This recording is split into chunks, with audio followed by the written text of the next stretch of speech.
Oh, hello, everybody, and welcome to this official UN Food Systems Pre-Summit side event entitled Target, Measure, Act, Invest, How Businesses Can Help Deliver a Net Zero Food System.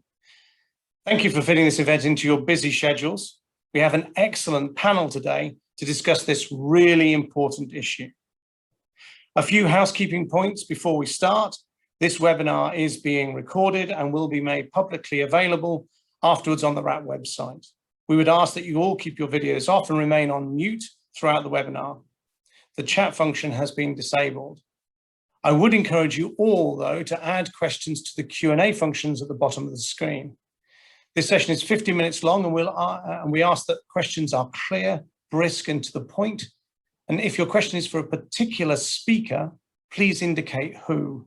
And we'll endeavour to respond to all the questions where possible. If we don't get to your question, don't worry. We'll respond to any we don't get to directly after the event. Now, we all know that the food system is responsible for around 30% of global greenhouse gas emissions. And therefore, to deliver the objectives of the Paris Convention on Climate Change, we must tackle the food system. In fact, research from the University of Cambridge in the UK has suggested that if nothing changes, then by 2050, the food system alone could lead to a 2 degrees Celsius increase in global warming. So we all need to find cost-effective and rapid ways of delivering net zero for the food system over the next few decades, a challenge of epic proportions. In this side event, we will explore what role businesses and investors have in delivering this ambitious objective. We will explore how best to deliver this change, either by working together or focusing on our own operations. For example, what role do public-private partnerships have in driving change? These partnerships can work well. For example, in Norway, this approach helped reduce food loss and waste by 15% across the entire supply chain. And in the UK, 27% or 1.7 million tonnes per year across the supply chain from farm to fork. And just last week in the UK, such a partnership was launched called the Courtauld Commitment 2030, managed by RAB. This has targets to halve greenhouse gas emissions across the whole UK supply chain, including the home, by 2030, against a 2015 baseline, to put the food industry on the trajectory to delivering net zero by 2040. It uses the Target, Measure, Act, Invest approach. Set clear targets for what the partnership can collectively achieve and secure business commitment to them. Measure progress using a consistent methodology across the whole partnership, and act on the findings, with each participating business working on its operations and helping its suppliers and customers to act. And finally, invest where needed to deliver the targets. Critically, all signatories report progress every year, and this can be aggregated and published so that progress can be regularly monitored and evaluated. We will also discuss what role the investment community has in delivering these changes. And finally, given the context of the UN Food System Pre-Summit, where does tackling food loss and waste fit into this agenda? To explore these points with me, I have an excellent panel consisting of Ian de Cruz from P4G, Andre Nel from Pick n Pay, Thea Koning from Unilever, and Herman Sturzenegger from the Inter-American Development Bank. So, without further ado, it is my pleasure to introduce our first speaker, Ian de Cruz. Ian is the Global Director of P4G, the Platform for Green Growth and the Global Goals, a platform driving investment in public-private partnerships to deliver impact in developing countries. P4G co-creates, funds, and provides strategic commercial guidance to market-based partnerships who are implementing solutions on the ground in areas like food, energy, water, cities, and the circular economy. It unites a global ecosystem of actors, including high-level policymakers, businesses, civil society, leaders, and investors to translate development and climate commitments into action. And Ian is a co-host of the event. Ian, can I ask you to kick off and tell us, what role do you see for businesses in delivering net zero, and what role do you see for public-private partnerships? Over to you. Thank you, Richard, and WRAP for this opportunity to co-host this event on this important topic, and hello everyone participating in today's session. It is a pleasure to be here with a community of pioneers that are delivering market-based solutions to achieve a net zero food system for all. If we want to meet our climate targets, we need to come up not just with commitments, but a solution for tackling more than 1 billion tons of food that is lost or wasted each year. That solution needs to include governments, communities, businesses, and investors, where developing countries are at the heart of this transformation. That's what we are about in P4G. We are a global platform delivering impact in developing countries to reach development and climate targets. The way we do this is by building and maturing a pipeline of market-based partnerships that provide a strong business case for investors to scale them. We're focused on implementing and scaling the most cutting-edge technology and models in developing countries. Our goal is to drive investments into these solutions to create jobs and transform systems. Multi-stakeholder partnerships are a critical piece of the journey to net zero. They package the entrepreneurial spirit of the private sector with the regulatory support of governments and the innovation and accountability of civil society to deliver solutions that can be scaled on the ground. Our P4G Flawless partnership with WRAP is a great example of this approach. It is turning the challenge of food loss and waste into actionable solutions led by governments that is also a business and investment opportunity. As Richard mentioned, this target, measure, act, and invest model is innovative and transformative. In this model, we see governments setting the targets, and corporations such as Pick n Pay and Unilever commit to ambitious voluntary agreements to achieve a measurable reduction in food loss and waste. Civil societies bring a transparency to the accountability of the processes and in their own behaviors. This partnership in developing innovative financial products also through banks could offer companies the incentive for them to act. This is the kind of work that Inter-American Development Bank is helping to shape. Major corporations in Mexico and South Africa have already committed to this approach and voluntary agreements, and we will be looking to with WRAP and P4G to scale this work in Indonesia later this year. What is attractive about this approach is that it's about unlocking inclusive market-based solutions for all. It takes the cue from governments and their commitments, but brings in the private sector to drive the impact at the speed and scale required in this decade of action. It aims at transforming systems in the pursuit of a net zero future for all. And it is an approach that can be scaled, and we are scaling to sectors beyond food, such as in energy, cities, water, and the circular economy. The great thing about this is there's a huge market opportunity for monetizing the savings from food loss and waste reduction.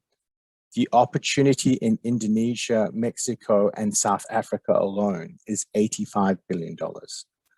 But this is more than just economic growth and profit margins.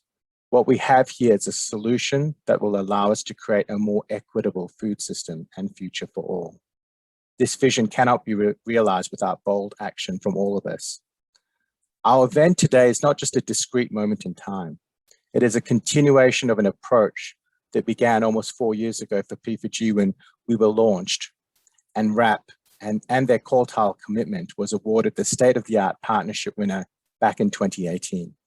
More recently, the Target, Measure, Act, and Invest approach was presented at our recent 2021 P4G Seoul Summit hosted by the Republic of Korea this May.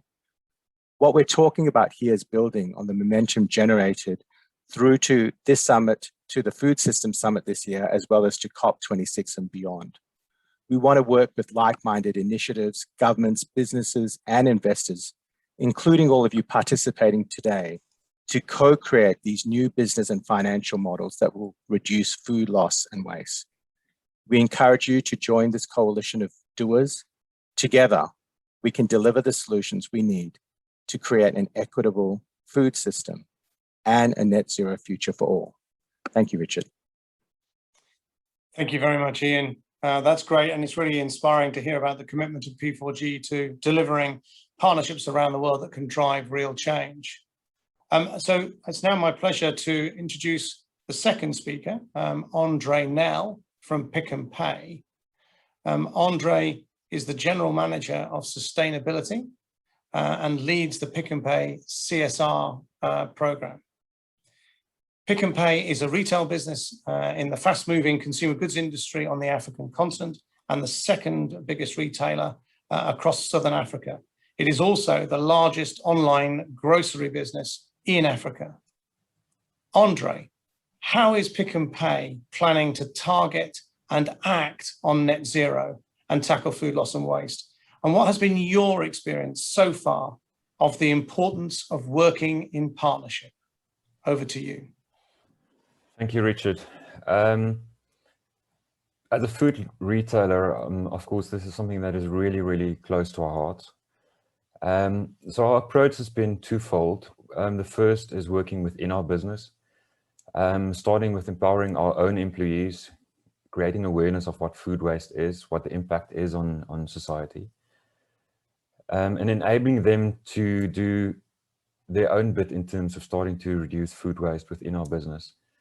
Also linked that to that, then of course, is creating a platform where we're able to start getting the correct data in terms of what food waste within our business is. And then the wider impact in terms of our supply chain.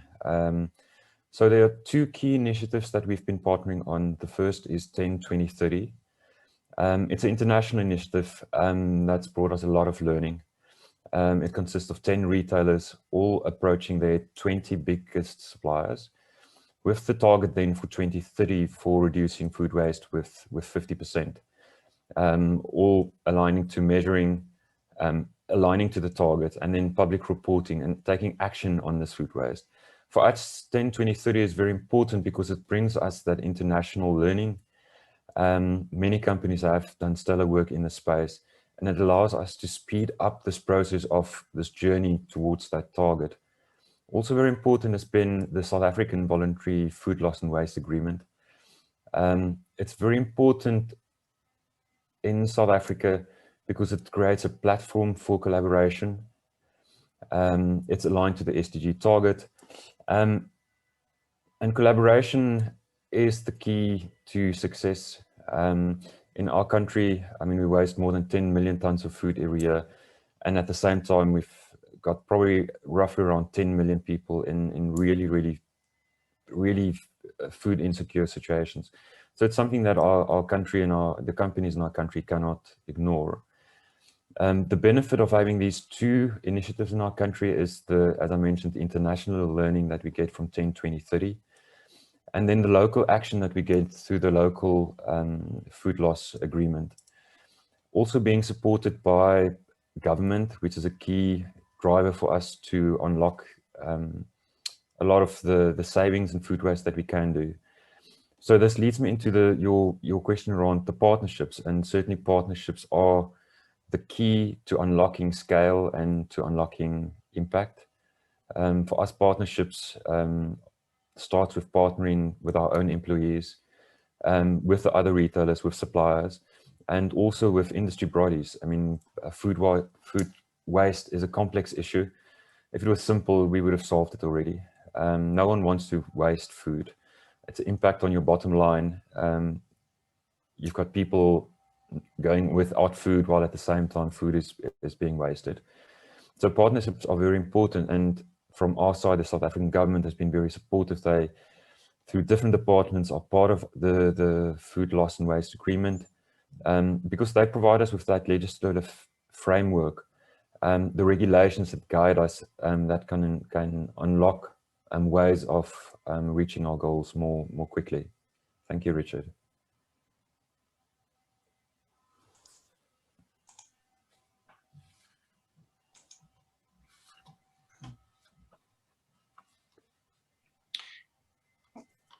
Thank you, Andre. That's really clear, and thank you very much for introducing us to that particular area. I'm really struck by the importance that you put on partnerships there. partnerships not only with other companies, but also with your colleagues, and also the priority you're putting on solving some of the more important social issues that are related to this in Southern Africa, which is so key. Great, thank you very much for that, Andre. I'm now going to move on to the second speaker. That's Thea Koenig from Unilever. Thea is the Senior Global External Affairs Manager for Food Refreshment at Unilever, and she leads on advocacy for a number of key projects for Unilever's food business. She's also part of Unilever's Food Waste Warriors team, helping drive Unilever's food waste approach. And Thea is a member of the Champions 12.3 Consumer Behavior Change Task Force. Thea, how is Unilever planning to target and act on net zero around the world? And what role does collaboration play in this for you? And how are you helping citizens around the world reduce their carbon footprint? Over to you, Thea. Yeah, thank you very much, Richard. It's a pleasure to be here today, and I'm happy to address your questions. Let me first start with sharing our Unilever vision, which is to make sustainable living commonplace. And a key priority in this is our ambition to reduce greenhouse gas emissions to zero within our own operations by 2030, and to be net zero across the value chain by 2039. And our climate transition action plan sets out the steps the company will take to go there. But let me give a bit of detail on how we are addressing this. Our first ambition is to eliminate emissions from our own operations. For example, we have achieved 100% renewable grid electricity globally last year. And as part of this, we also aim to halve food waste in our own operations by 2025. And secondly, we want to reduce emissions both up and downstream in our value chain by encouraging our suppliers to set their own science-based targets, or by working with logistic partners to shift to lower emission transport options. And thirdly, as a food manufacturer, we're looking to integrate climate action into our brands and innovation by responding to consumer demand for plant-based foods, or by using the influence of our brands like Hellmann's to reduce food waste. And let me zoom in on food waste, as this is an important enabler to reduce greenhouse gas emissions. As one of the biggest food manufacturers, we want to ensure we protect and preserve food to feed the world. And as said, we start with focusing on our own operations, where we want to halve the food waste. In all our factories, we're making sure no products or ingredients are thrown away or wasted. And with predictive analytics tools, we try to plan as smart as possible. And we want everyone in our business, because everyone has a role to play, to be a food waste warrior and spot any opportunities to save food.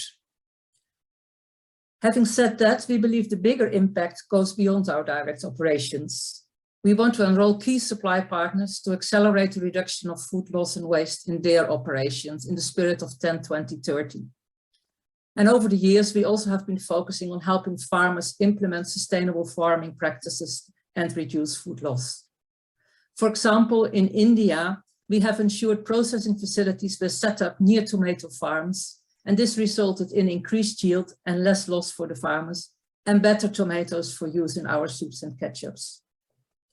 But with over 50% of food waste coming from consumer homes, tackling the waste issue on the home front is the urgent priority.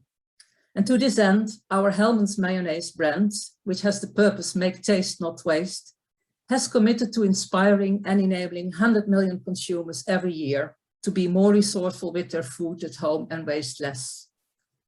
Creating awareness, providing inspiration and practical solutions is at the heart of the Hellmann's campaigns in countries like Brazil, Argentina, or the UK. During these campaigns, we offer tips and tricks on how to transform neglected food in the fridge into delicious meals. The campaigns resulted not only in helping people make the most of the food in their fridges, but also in enabling them to develop more responsible consumption habits. And next to this, through one of the largest and longest behavioral studies into household food waste in Canada, Hellmann's discovered that adopting just one use of day per week, making a meal using the ingredients that you already have in your fridge or in your kitchen, can reduce the amount of food thrown away in the household by a third. And this knowledge will be leveraged in further Hellmann's work, but also we're sharing our experiences with others to make sure it helps to drive consumer behavior change most effectively. And then on partnerships, addressing challenging goals such as net zero or halving food waste requires collective effort throughout and beyond our own industry, working together with all actors which have been named before to achieve lasting behavior change. This includes broader coalitions with public and private partners involved. We are proud to be signatories of RAP Court commitments.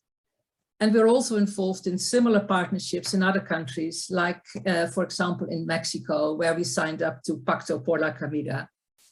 We consider these public-private partnerships the best way to make an impact and create a win for people, planet, and business. We believe, based on our own experience, that Target, Measure, Act, the approach can make a major difference in tackling food loss and waste, and is equally applicable to achieving net zero. We're happy to play our part, but we call for a broad adoption of the Target, Measure, Act approach across sectors and geographies working in partnerships. Thank you very much. And thank you very much indeed, Taya. I was particularly struck there by the combination of what you're doing as Unilever in your own operations, what you're doing with your farmers, and what you're doing with your consumers as well, your customers, in order to tackle this issue, using food loss and waste as an example of how that helps in the move towards net zero. And it's also great to see that the importance of partnership to Unilever going forward. And now I'm moving on to our third speaker, I beg pardon, our fourth speaker, in terms of Germán Sturzenegger from the Inter-American Development Bank. Germán is a water, sanitation, and solid waste lead specialist at the Inter-American Development Bank, where he leads the Sin Desperdicio platform to tackle food waste across Latin America and the Caribbean, and coordinates the inclusive recycling agenda. He also leads the bank's participation in the Circular Economy Coalition for Latin America and the Caribbean, and the Sustainable Plastics Management Agenda. Germán, we're looking at this from a different perspective now. How is IDB helping businesses to act and invest across Latin America to deliver net zero? And what role does tackling food loss and waste have in delivering this outcome? Over to you, Germán. Yeah, thank you, Richard, and thank you, RAP and B4G for the invitation. As you know, the IDB is a development bank. It's not a commercial one. And as such, advancing sustainable development is part of our core business. And the bank recently launched its 2025 vision, and helping governments and private companies reduce greenhouse gas emissions is one of the key elements of this new vision for Latin America. And as you mentioned, Richard, food loss and waste accounts for about 8% of total greenhouse emissions globally. And Latin America is affected by that. Now we waste about 1/3 of the food we produce, generating emissions all along the value chain from production to consumption. No? FAO has this very interesting number. They estimate that 19% of landfill space, so 19, is food waste. And in Latin America, as you know, most landfills are actually not landfills. They're open dumps that generate massive amounts of greenhouse gases, mostly methane. So, for the bank, tackling food waste, it's definitely part of our efforts, to deliver the Paris Agreement targets. From our perspective, there is no net zero food system scenario without addressing the region's food waste challenges. It is definitely part of the solution to climate change. And this is why in 2018, we launched Sin Desperdicio, which is the first regional partnership actively working in the reduction of food loss and waste in Latin America and the Caribbean. For those who do not speak Spanish, Sin Desperdicio basically means no food waste. In Spanish makes more sense, but you get an idea of what we're trying to achieve. And looking for network effects, we collaborate in Sin Desperdicio with partners such as Nestle, Dow Chemical, the Coca-Cola Company, Grupo Bimbo, FEMSA, IBM as a technology partner, FAO, the Global Food Banking Network, among others. And we advance actions in Sindesperdicio around 4 priorities, which are innovation, public policy, knowledge, and behavior change. And in practice, we do follow the Measure Act and the Target Measure Act and Invest approach. And how do we do that? Well, we support countries in the development of national or subnational food loss and waste strategies, which typically include reduction targets aligned with SDG 12.3. That's the target part of the equation. We also support countries and companies in collecting food waste baselines and data. We did it in Colombia, for example. Now we're working with the government of Argentina doing that. And that's the measure part of the equation. As you all know, there is no action or acting without measurement. So we put a lot of emphasis in collecting better data and better information around food loss and waste. Of course, we work on the acting side, and we finance pilot projects to showcase that there is a business case behind food waste reduction. Projects that try to address some of the market failures that explain why we waste 1/3 of the food we produce for human consumption.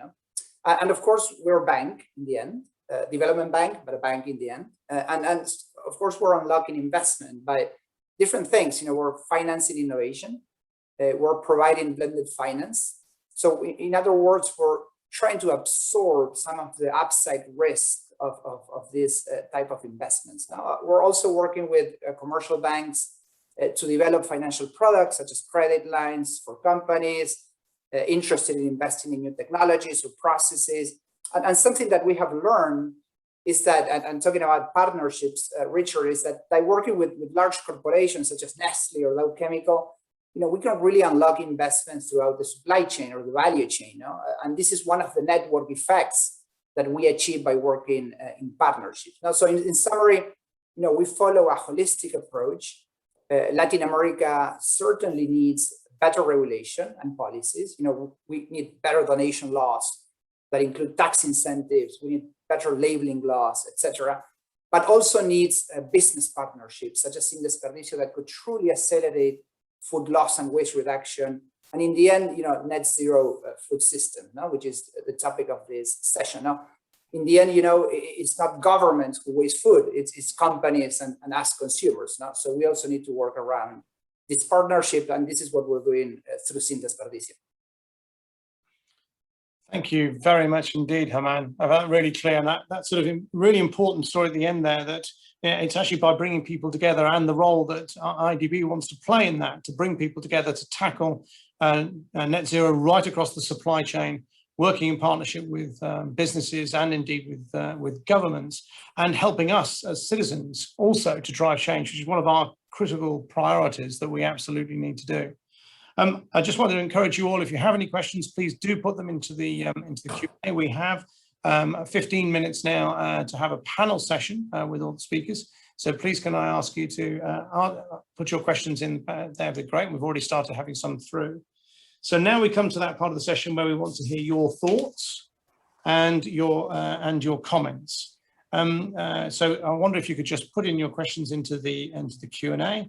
And if you have got a question for a particular speaker, please indicate who you would like to go to. Now I have questions starting to come in, everybody, and thank you all to the speakers for joining us. And the first question is for Andre. Andre, in terms of the work that you've done within Pick and Pay and within 10-20-30 and the South African Pact, what have you found to be the biggest barriers to change within Pick and Pay and its supplier base? I think it's just been coming to grips with the complexity of the issue, that there's not one single solution that will be the silver bullet. So our approach, and very much so in 10-20-30 and the voluntary agreement, is a focus on both the measurement and reporting in terms of coming to grip with the issue, having that supportive policies that will support us in getting to the targets. And then there's operational things, maybe perhaps more so because we're in a developing country, in terms of the infrastructure, for example, needed to bring about a change. So whether it be food losses on the farms, or at manufacturing, whether it's in our stores or with the consumers, once we've got this excess food, because it's still great food, the infrastructure in terms of actually getting it then to people in need, the logistical components around that in terms of maintaining food safety, and maintaining a cold chain, that we do offer a safe food to someone that is in need, has been a challenge in South Africa. Also, in terms of just getting the collaboration started between different retailers, between different companies, we're always very concerned around issues of competition. And that's where working with organizations such as RAP, P4G, with our government, you start getting that alignment to see that this isn't actually a competitive issue. There are ways of moving beyond the competition and reducing the food waste and getting food to people that need it, especially in our country with so many people in need. So I think in the end, it's developing that capacity within your business for collaboration, something that the Pick n Pay board has always supported. I think that's important to get that top level buy-in into this process for support within your business, but also for them to build those relationships with other businesses and with government, so that the collaborative approach is then actually possible, rather than just you on your own as a company working towards this target. Yeah, excellent, Andre. And that's interesting. I'm particularly struck by your one, because one people have talked about with public-private partnerships is the competitive issue gets in the way of that. And it's interesting perspective on that you actually think one of the experiences of this is actually working together, you can drive things more rapidly, or am I just putting words into your mouth there? Is that right? No, that's certainly so, Richard. The competitive issue, I mean, there are ways to address that. There is ways of not disclosing certain competitive information. For example, you don't need to disclose a specific supplier that you're sourcing it from. You can anonymize some of that information. But without that kind of approach, certainly, I mean, we wouldn't be, making any headway in this issue at all. Fascinating. So moving on to Teo, a question for you, Teo, which is really around building on what you said in terms of your work, for example, in Canada with helping people reduce food loss and waste. And more broadly across Unilever's customer base, what do you think businesses have in helping citizens change their behavior and working towards net zero? Because, for example, much of the food waste that we waste is actually in the homes. That's a critical issue, but it's not just food. If you're looking at net zero, it's everything from cooking, from what the diets the food that we buy. All of those things come together. So, what role do you think businesses have there, Teo? Yeah, thanks for this question, because it's a highly relevant question. And let me talk a bit about how we view the role of our brands and the innovations they bring. And how they can play a role in changing consumer behavior that can lead to emission or food waste reduction. I think when we look at our food business, we believe it's critical to look at reducing emissions from diets, as you refer to. And we see that consumer demand for plant-based diets is growing. Many people are seeking to reduce their meat or dairy consumption. And alternative proteins or plant-based eating, meat and dairy alternatives are a strategic pillar for our food business. We believe, and that's why we prioritize it, that moving to more plant-based diets and products and guiding consumers towards healthy and more sustainable dietary behaviors will really help here. So innovations such as plant-based burgers, vegan mayonnaise, non-dairy ice cream directly contribute to lower the carbon intensity of our product value chain. So, and that's where we can offer these products to consumers and allow them to make these choices. That's one angle. Next to that, we're also encouraging our consumers to eat more and more diverse vegetables.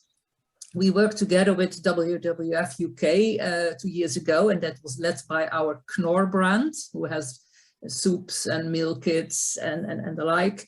And we wrote a report which looked at the global Future 50 foods, which would be different from the normal staple foods that we eat. So more diversity and grown under different circumstances, so also better for planet.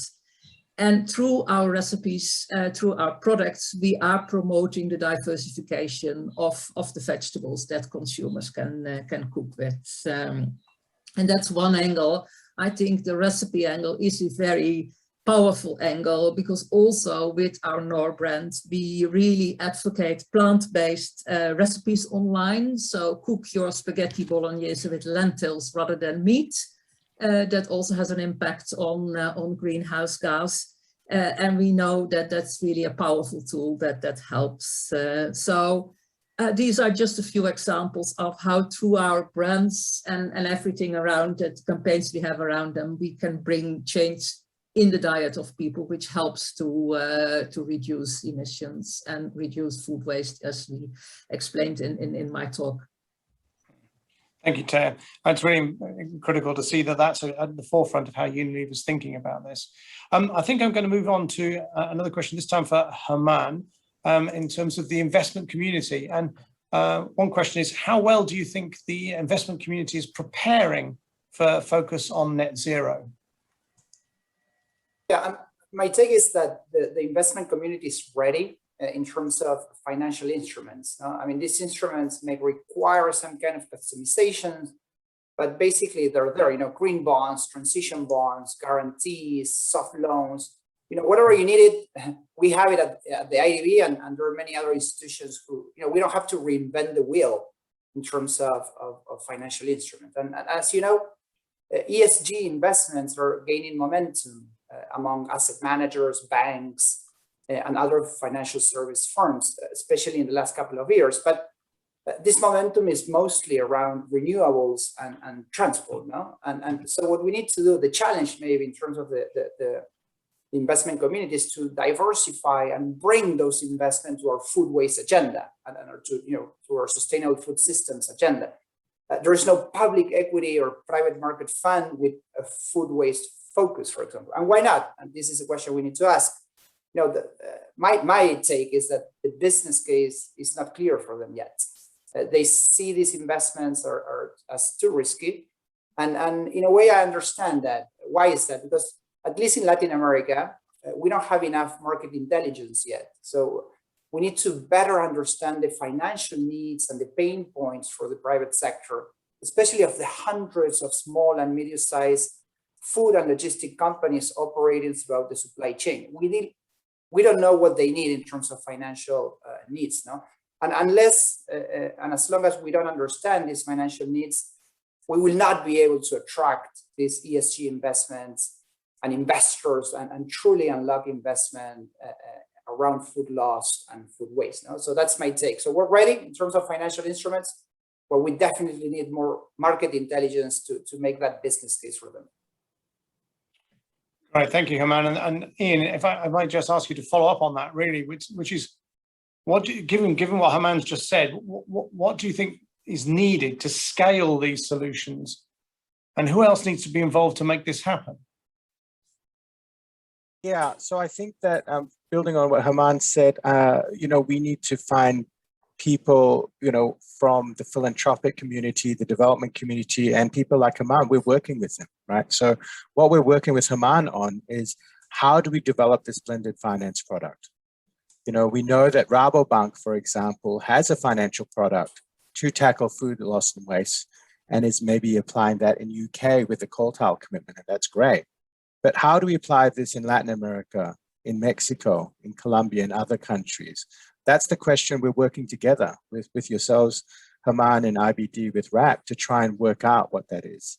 And that could be everything from, you know, a fairly modest approach of a financial product for already unlocking the operational savings, but also something, you know, that we're talking about is, can we actually develop a transparent value chain all the way as an investment platform that can be much more broader to include, you know, one of the questions, smallholder farmers in this value chain, so that we're optimizing every part of that value chain. That's the kind of vision we need to have to do things differently in a very transformative way. And scaling solutions, I think, you know, I don't want to preempt, but in the Food System Summit, it is a very clear goal, right? Everyone's there to halve food loss and waste. The Coal Tile Commitment, what we're doing with you in Indonesia, Mexico, South Africa, is an approach that all countries can adopt. And all the corporates, in the way that Taya and Unilever, Andre and Pick n Pay, that's an example of the high bar that all corporates can hit. And hopefully, you know, with people like Herman and ourselves, we want to draw in other investors with the Rabobanks and others in the world to start developing financial products and investment platforms fit for purpose. The good thing in this area, and there was a question from Fleming Bassenbacher, we see this as a winning solution, right? There are operational savings to be unlocked. There's a whole amount of food loss and waste to be removed. There's a whole lot of productivity savings for smallholder farmers. So this is a lower hanging fruit option, but yet, as we have seen and discussed today, there's a lot of challenges behaviorally to unlock the kind of economic benefits we see on the surface. Excellent, and thank you, Ian, for answering the 2 questions in one. So I really appreciate that. I just wanted to, because it's such an important point about the farmers and smallholding farmers.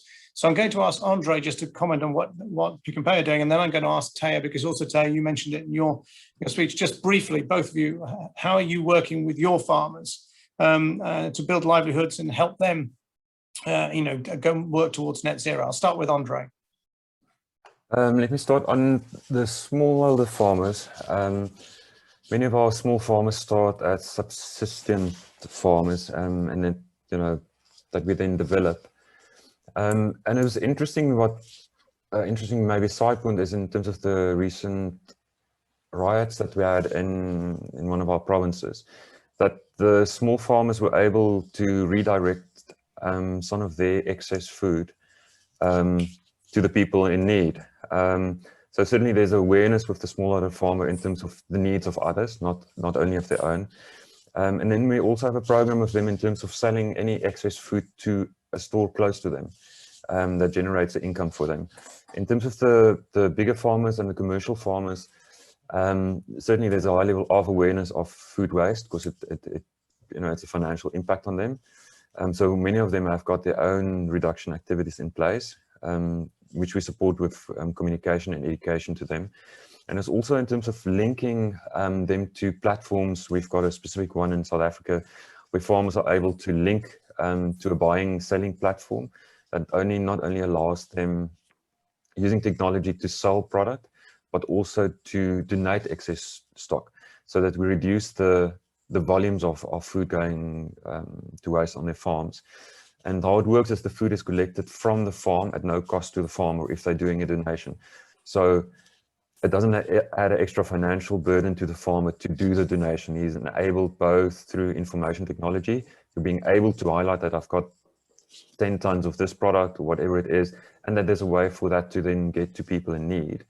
And then lastly, in terms of commercial farmers, it's work that other retailers have done. I mean, many of the UK retailers have done, in terms of we've got specific lines of not perfect fruit and vegetables.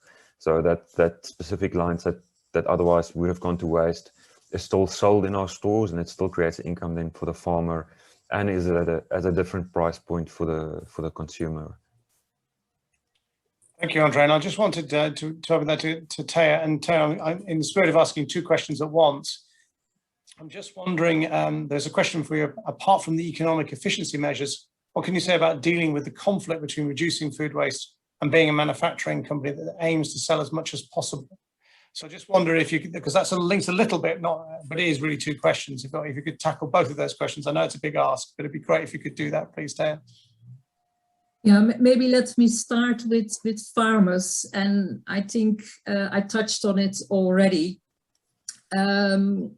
Already for a number of years, Unilever has its Sustainable Agricultural Code, in which we make sure that we have our farmers produce in a way that we see as sustainable. And addressing food loss and waste is a key integral part of that. So where we can, we will help our farmers to make sure they address food loss, and we're talking loss in this case in most instances, by good farming practices, and by helping them also to increase yield. I think looking at food loss it may sound a bit counterintuitive. It's important to make sure that we also address the yield element.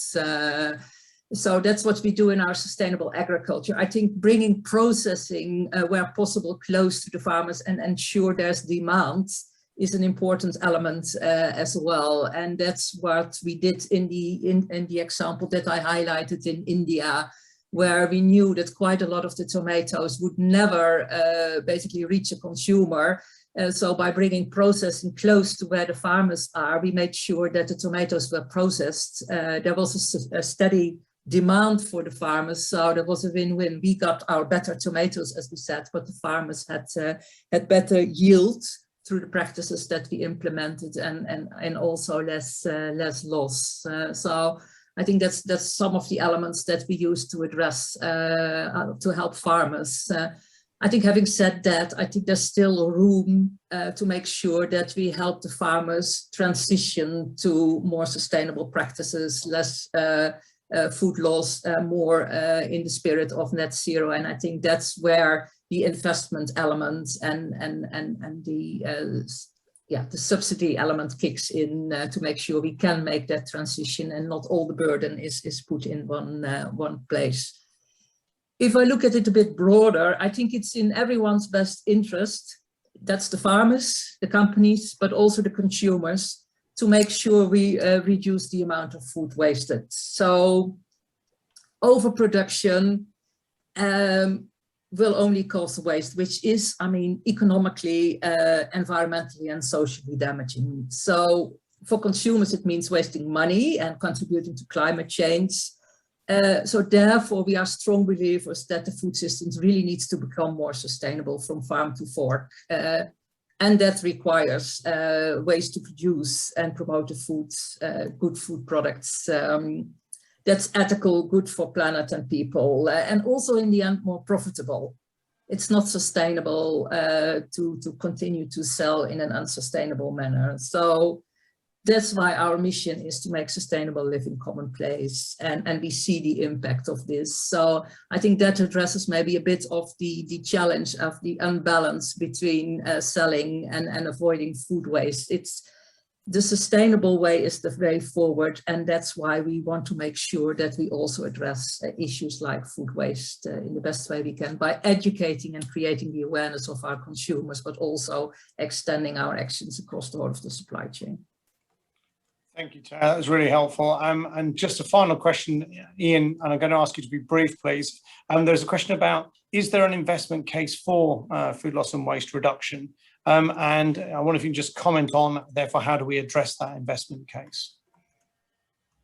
Yeah, I've just answered a bit of it in the chat box, but really that is part of our work in this P4G partnership with Flawless, right? And working with people like Herman is, we think that the core economic benefits are there, right? But the investment case needs an element of aggregation of these with pioneers like Andre and Taya to actually say, we can do this in our whole system. We will bring our third-party suppliers on. But then how do we find those technology solutions for those small, medium enterprises to do it? One of the companies that's part of our ecosystem, LeanPath, has a business model to do this. So we can start to implement that technologically. But then how do you provide the incentives for the upfront capital investment that is required for these small, medium enterprises to really embark on this? That's where the financial products, that's where the investment in aggregation comes in. That is our work that we're trying to do now to work that out. So the core economic benefits we see, but translating that to financial products and investment products, particularly in our developing countries, that are seen as credible is the next challenge. We see this as an exciting next part of our journey. Thank you very much, Ian. And thank you for that excellent session. We didn't get to all the questions, we will do. But what I think it has done is emphasize the key role businesses have to play in delivering net zero for the food system and the important role that public-private partnerships can deliver in driving rapid change. It isn't the only approach. Other interventions can play their part, as everybody has said. What has also come out is the importance and the effectiveness of the target, measure, act and invest approach. And the challenge is to consider how this approach can be scaled up around the world perhaps as part of the consortia that are being developed in advance of the Food System Summit in September. Those questions we didn't get to, we promise we will actually respond to them all as soon as we can so that everybody gets that. But I hope what you found today is that the case for change is compelling. Let's employ what we know that works and deliver this change. And thank you very much indeed for all of the wonderful contributions from all of the panelists. And also thank you all for joining us here today at this pre-summit side event. Thank you very much indeed, and I hope you have a good rest of your day. Thank you.